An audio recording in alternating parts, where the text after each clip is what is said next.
Cool kid, I'm back for your joyous viewing. Oh yeah, we're gonna show you some silver that came in the mail. Gonna talk about some fun stuff. Cool kids. It's a Nazi coin. 90% of Potsdam Church. Yeah. Yeah, one of the many casualties of World War II. Yeah, right there.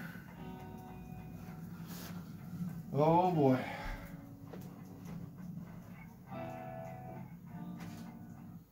It's interesting.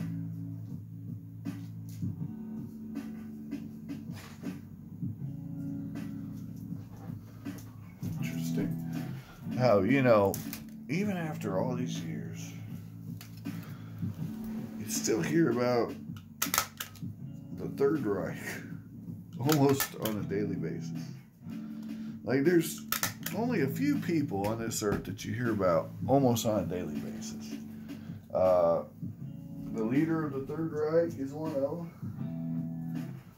Another one is Elvis Presley.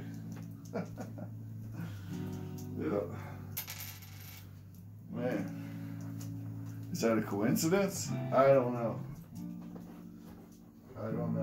Guys. I don't even care to contemplate that question. But,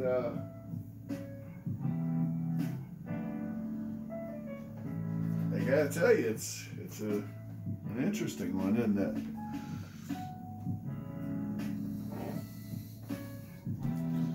It's an interesting question for sure. All right, so we're gonna put some coins in some flips. I only got 2 coins on this deal. This one was from Spain. Little company out of Spain. Then they nicely sent me their little contact information sheet. Maybe it'd be cool if there was a sticker on it, huh? I could add that to my sticker collection, but this is the company. Oh man, give them a call. Yeah. If you're in the area, pay a visit. Get you some shiny. Alright, that's one of our 2 coins we got. I love how they say they're stamps instead of coins a lot of times on the invoice, so they can maybe get out of that VAT tax. I don't know what they're doing. Alright. This is Beatrix, former queen, yeah, of the Netherlands. The Netherlanders. And she abdicated, I believe it was 2013. She's still alive though. She's now Princess Beatrix, formerly queen. Yeah. So her son's now the king of the Netherlands. There we go. 2 coins. Oodles of fun. This one is sterling silver. This one is 90% silver. So these are higher end coins. Unfortunately, I paid higher end prices. Actually, it was the shipping that killed me, because I only won these 2 coins when I had bid on several coins. But all told, I didn't do too poorly. $14.50 for our Beatrix coin and $12.50 for our Nazi coin. That's what we paid. Not my best work, not my worst. But I now have another Monarch that I didn't have before, because I didn't have any Beatrix coins. So that's nifty. Oh, well, let's see what the mintage is on this thing.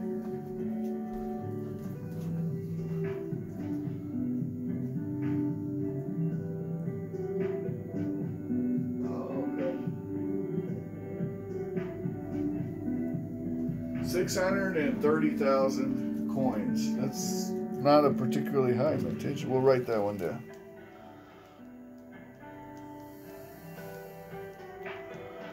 And we'll put down the particulars so you know what to do, guys. 0.925.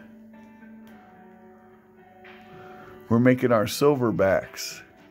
Forget those silverbacks they made. We can make them right here. We'll have more silver in ours. All right. 5 euros.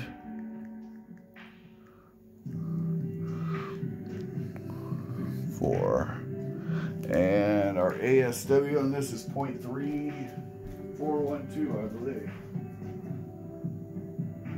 0.3542.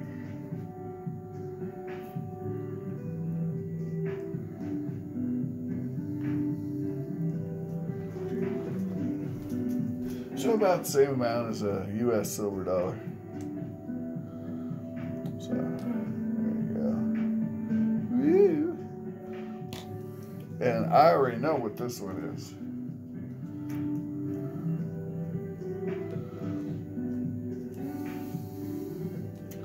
.905. It is 5 marks. It is a 1934H. And if I remember right, it's 0.4025. We're going to double check it though. See how close I am on my memory on that. So there you go. I'll go check that out.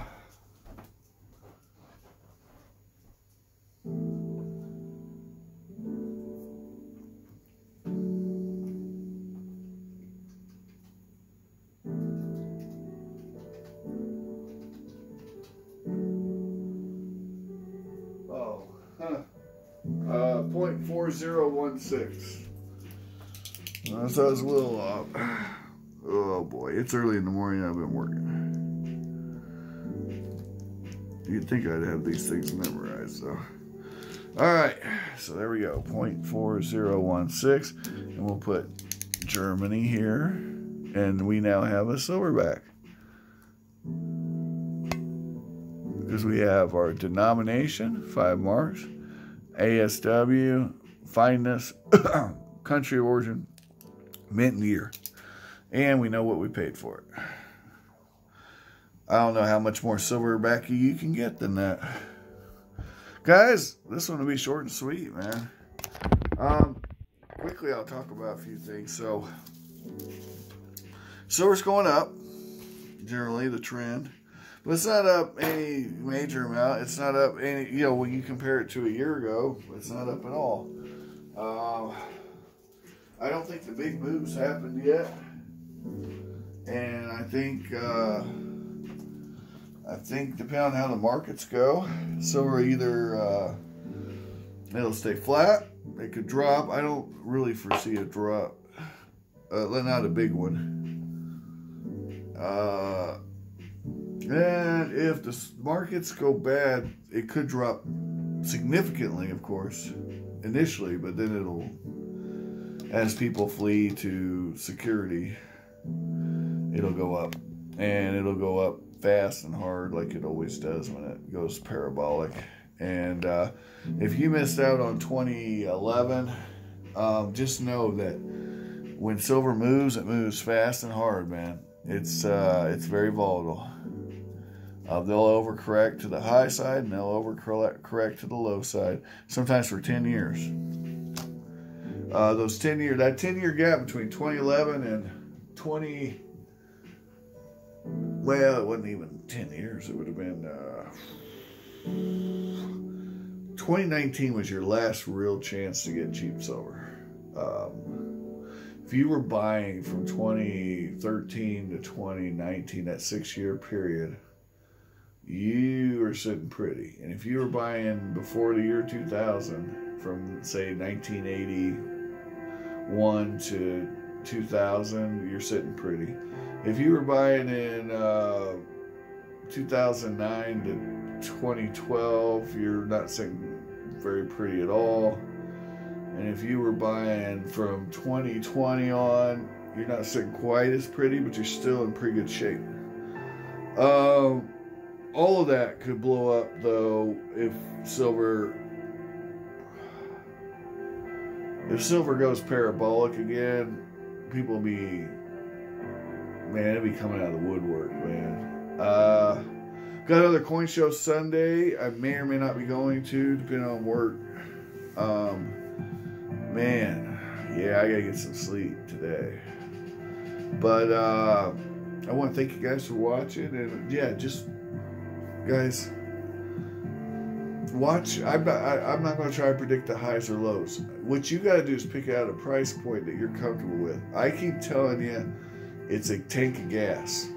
So if an ounce of silver, or a steak dinner, right? If an ounce of silver costs less than a steak dinner, buy it. I'm not giving you investment advice. I'm just saying this is my personal opinion. The price of a steak dinner is going up, and the price of silver is staying about the same. So as far as I'm concerned, as long as that's true, long term, I don't see how you can lose. I really don't. I mean, I'm just being real with you, because the way this is supposed to work is precious metals are supposed to have intrinsic value in relation to what, purchasing power.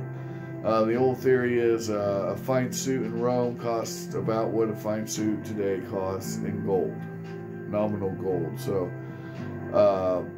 an ounce of gold would have got you a nice tunic in Rome, and an ounce of gold would get you a nice Armani suit today, or something, something nicer.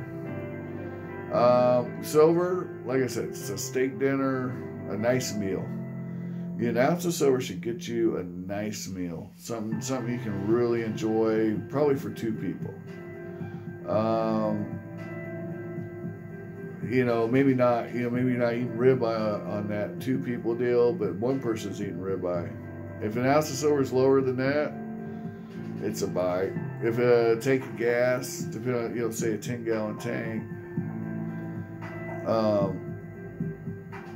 if silver's lower than that, but tanks, gas is way up though, so I don't know if that's quite as good as it used to be. But it used to be a pretty good rule of thumb that silver was probably a good buy if a tank of gas, 10 gallons of gas, cost more than silver did. But these are always moving targets. Something could happen tomorrow, and oil prices shoot up, and then all of a sudden that metric's out, or beef prices shoot up, steak dinner's out. So it's just a rule of thumb. It's like it's subjective. It's more of a feel thing. It's a relative value. Relative value. An ounce of silver or an ounce of gold, they should have a relative value. There could be a cotton shortage, so maybe those fine suits are out of the price range. But right now, I would say those are some pretty good roundabout values. So what you got here is about 3/4 of an ounce of silver for more than what an ounce of silver would cost. Well, probably not these days, but still, $27. I mean, yeah, I could probably got an ounce of silver for what I paid for these two coins, but they wouldn't be awesome coins, and so there's that. Thanks for watching, guys. Have an amazing day, and find all the collectibles of your dreams while you're awake. If you don't find them, well, it might be my fault because I'm buying silly stuff like this. Ciao.